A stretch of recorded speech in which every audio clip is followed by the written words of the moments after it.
भाई किसी सिस्टम की स्टेट को डिफाइन करने के लिए हमें कुछ प्रॉपर्टीज की जरूरत पड़ती है और उन प्रॉपर्टीज को हम बोलते हैं थर्मोडायनेमिक प्रॉपर्टी। थर्मोडायनेमिक प्रॉपर्टी,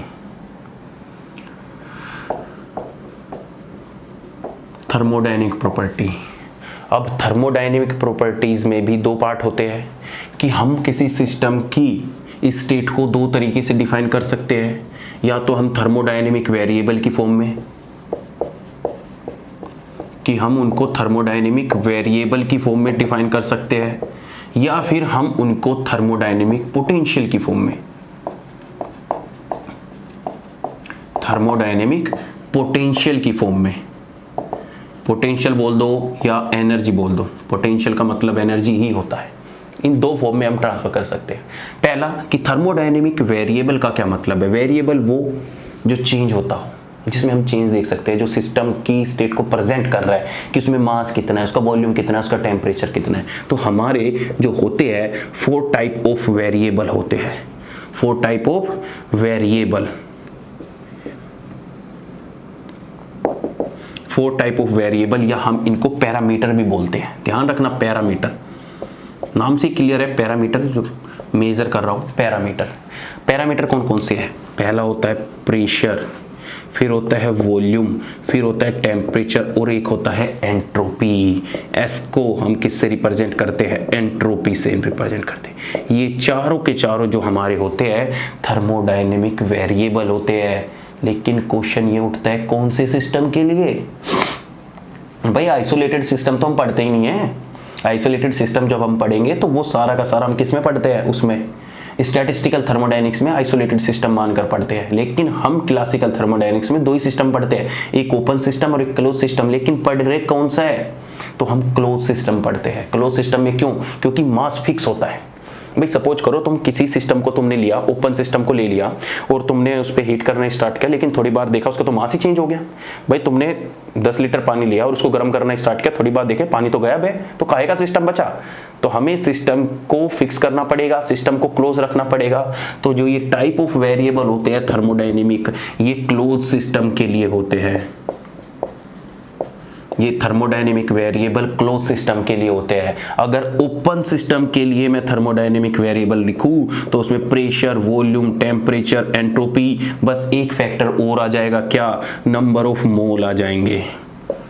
भाई मोल चेंज हो रहे हैं ना, वो भी आ जाता है। ऐसे ही थर्मोडायनेमिक पोटेंशियल में हम 4 टाइप की पोटेंशियल पढ़ते हैं। कौन सी? एक G होता है, एक H होता है, एक A होता है और एक U होता है।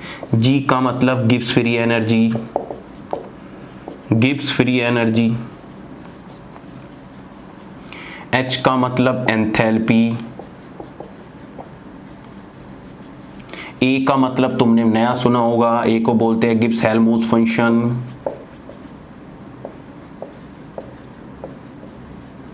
Gibbs Helmholtz function. और U को तुम बहुत अच्छे से बचपन से पढ़ते आ रहे हो, इंटरनल एनर्जी।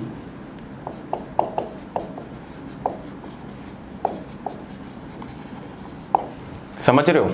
तो ये भी जो हमारी पोटेंशियल होती है, ये किसके लिए होती है? ये भी क्लोज सिस्टम के लिए होती है। लेकिन अगर हमें पोटेंशियल ओपन सिस्टम के लिए देखनी है तो ओपन सिस्टम में क्या आ जाएगा? Chemical potential. बाकी सब सेम रहेगा, GHAU, और तुम्हारा क्या आ जाएगा? केमिकल पोटेंशियल न्यू आ जाएगा। तो ये हमारे लिए क्लोज सिस्टम के लिए होती है। ओपन सिस्टम, सॉरी, ये हमारे लिए ओपन सिस्टम के लिए होती है जिसमें केमिकल पोटेंशियल आ जाता है। ठीक है, बोलो। तो हमारी थर्मोडायनेमिक प्रॉपर्टीज 2 पार्ट में डिफाइन हो गई। एक तो हम थर्मोडायनेमिक पैरामीटर की फॉर्म में किसी स्टेट को डिफाइन कर सकते हैं, या दूसरा उसकी हम पोटेंशियल की फॉर्म में डिफाइन कर सकते हैं। पैरामीटर में ऐसा क्वेश्चन आ रखा है, नेट और गेट में क्वेश्चन आ रखा है कि थर्मोडायनेमिक पैरामीटर कौन कौन से होते हैं। तो PVTS थर्मोडायनेमिक पैरामीटर होता है। थर्मोडायनेमिक पोटेंशियल कौन सी होती है? GHAU। मिस्टेक क्या करते हैं हम? इस एंट्रोपी को भी पोटेंशियल में लिख देते हैं, लेकिन एंट्रोपी हमारी थर्मोडायनेमिक पैरामीटर या वेरिएबल में आती है। अब दूसरी चीज इन थर्मोडायनेमिक प्रॉपर्टीज में यह आता है कि इनमें से कुछ डायरेक्ट मेजरेबल होती है और कुछ इनडायरेक्ट मेजरेबल होती है।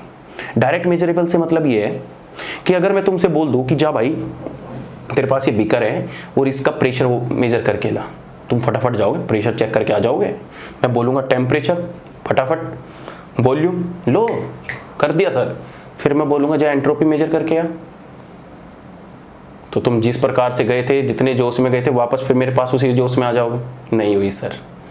क्यों नहीं हुई सर? कोई इंस्ट्रूमेंट ही नहीं है सर, कोई तरीका नहीं है। कैसे निकालूं मैं सर? कोई डायरेक्ट, पहले तो हम वॉल्यूम टेम्परेचर थर्मामीटर से जाके हमने ये निकाल दिया, बैरोमीटर से ना के वॉल्यूम निकाल दिया, वॉल्यूम हमने फिर उससे फ्लक्स से मेजर कर लिया, बात खत्म।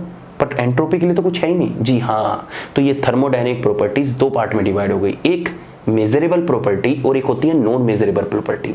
अगर कोई तुम्हें बोल दे कि जा किसी के लिए इंटरनल एनर्जी निकाल के ला, जा किसी के लिए गिब्स फ्री एनर्जी निकाल के ला, जा किसी के लिए एंट्रोपी निकाल के ला, नहीं निकाल सकते। बताओ, लैब में तुम्हें 4 साल हो गए, 4 साल हो गए काम करते करते, क्या कभी किसी टीचर ने तुमसे ये पूछा कि जा इसकी इंटरनल एनर्जी निकाल के ला, जा किसी ने पूछा कि इसकी एंथैल्पी निकाल के ला?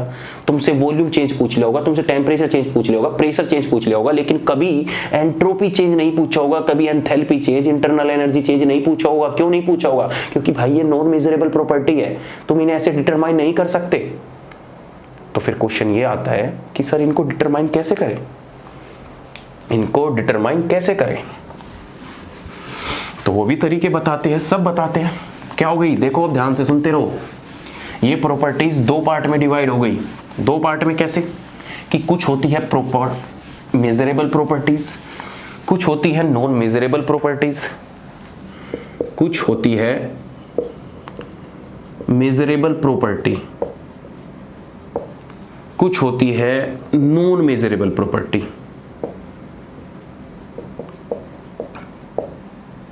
और कुछ प्रॉपर्टीज ऐसी होती है जो डायरेक्ट थर्मोडायनेमिक लॉ से पता लग जाती है, डायरेक्ट थर्मोडायनेमिक लॉ से पता लगती है। या इनको नॉन मेजरेबल, या हम इनको क्या बोलते हैं, डिराइव प्रॉपर्टीज। देखो, जो मेजरेबल प्रॉपर्टीज होती है, pressure, temperature, volume, number of mole, ये सारी की सारी मेजरेबल प्रॉपर्टीज है। लेकिन नॉन मेजरेबल प्रॉपर्टीज में तुम्हारी सारी चीजें आ जाएगी। क्या? एंट्रोपी आ जाएगी, जी आ जाएगा, एच आ जाएगा, यू आ जाएगा, ए आ जाएगा। ये सारी की सारी नॉन मेजरेबल प्रॉपर्टी और डिराइव प्रॉपर्टीज होती है। लेकिन इनमें से दो प्रॉपर्टी ऐसी है जो डायरेक्ट हमें लॉ से मिल जाती है। वो कौन कौन सी है? एक होती है इंटरनल एनर्जी, जो हमें फर्स्ट थर्मोडायनेमिक लॉ से मिल जाती है। क्या पढ़ते हो? Internal energy is equal to क्या होता है, क्यू प्लस के डब्ल्यू पढ़ते हो ना।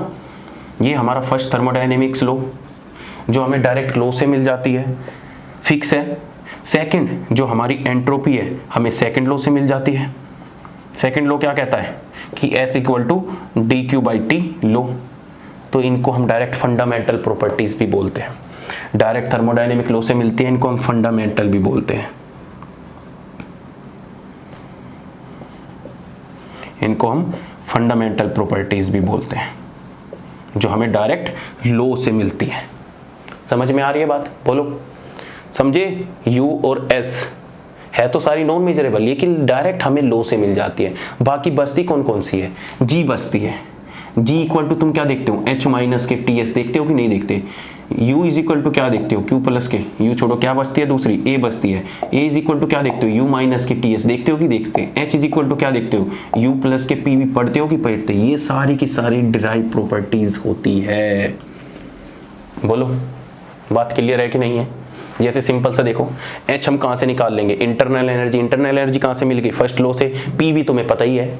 दूसरा A कैसे निकालोगे? बोलो, A कैसे निकालोगे? U माइनस के TS, U तुम्हें फर्स्ट लॉ से मिल गया और T तुम्हें पता ही लग जाएगा क्योंकि मेजरेबल प्रॉपर्टी है। S कहाँ से पता लग गई? सेकंड लॉ से पता लग गई, तो ये भी मेजर हो गई। G कैसे निकालोगे? H माइनस के TS, H कहाँ से आ गया? यहाँ से, U प्लस V से, और TS तुम्हें पता ही है। तो इस तरीके से पूरी थर्मोडायनेमिक्स चलती है मेरे भाई। बस खेल कहाँ होता है? मेजरेबल और नॉन मेजरेबल प्रॉपर्टीज का ही होता है। जो जितने भी ये मैक्सवेल रिलेशन आते हैं सारे के सारे, वो क्या करते हैं? मेजरेबल प्रॉपर्टीज को नॉन मेजरेबल प्रॉपर्टीज में कन्वर्ट करते हैं, नॉन मेजरेबल प्रॉपर्टीज को मेजरेबल प्रॉपर्टी यूज करके निकालने की कोशिश करते हैं। उसी से हमारे सारे थर्मोडायनेमिक लॉ बने हैं। बोलो, उसी से हमारी फर्स्ट थर्मोडायनेमिक इक्वेशन बनी, उसी से सेकंड बनी, क्योंकि उनमें फर्स्ट थर्मोडायनेमिक इक्वेशन में क्या थी? एक नॉन मेजरेबल पार्ट आ गया था। उस नॉन मेजरेबल पार्ट को मेजरेबल पार्ट में कन्वर्ट करने के लिए हमें चेंज करना पड़ा, और चेंज करने के बाद एक इक्वेशन मिली, उसी को हमने फर्स्ट थर्मोडायनेमिक इक्वेशन बोल दिया। इतनी बात तुम्हें क्लियर हो रही है कि नहीं हो रही? थर्मोडायनेमिक पैरामीटर क्या होता है, पोटेंशियल क्या होता है, ओपन सिस्टम के लिए हम मोल को यूज करते हैं पैरामीटर में, और एंट्रोपी और उसमें पोटेंशियल में हम केमिकल पोटेंशियल का यूज करते हैं। तो इन चीज को याद रखना। अब हमारी कहानी आगे स्टार्ट होती है मैक्सवेल रिलेशन से।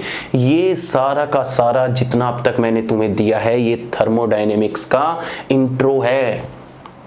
और बताऊं और क्या होता है कि इन थर्मोडायनेमिक प्रॉपर्टीज को, जो थर्मोडायनेमिक वेरिएबल आ चुके हैं, ये नॉन मेजरेबल प्रॉपर्टी आ चुकी है, फिर इनकी प्रॉपर्टीज भी होती है। इनकी प्रॉपर्टीज को हम दो तरीके से मेजर करते हैं। लो और बताता हूं, थोड़ा पूरा चैप्टर ही कनेक्ट कर दूं तुम्हें आज, कि जो हमारे पास ये थर्मोडायनेमिक प्रॉपर्टीज आई, पोटेंशियल की फॉर्म में आई, वेरिएबल की फॉर्म में आई, फिर हमारा मेजरेबल और नॉन मेजरेबल आया। अब इनमें भी इन प्रॉपर्टीज को दो पार्ट में डिवाइड किया जाता है। इन प्रॉपर्टीज की भी कुछ प्रॉपर्टीज होती है, कुछ प्रॉपर्टीज वो जिसको हम ट्रांसफर फॉर्म में मेजर करते हैं, ट्रांसफर फॉर्म बोले तो कि हम उनको डिफाइन करते हैं कि वो पाथ फंक्शन के थ्रू है, कि वो पाथ फंक्शन है कि स्टेट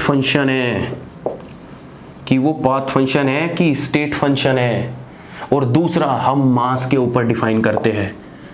इन प्रॉपर्टीज को हम मास के ऊपर डिफाइन करते हैं कि कौन मास के ऊपर डिपेंड करेगी, कौन मास के ऊपर डिपेंड नहीं करेगी। इसमें भी हमारी दो चीजें आ जाती है, एक इंटेंसिव प्रॉपर्टी और एक हो जाती है हमारी एक्सटेंसिव प्रॉपर्टी।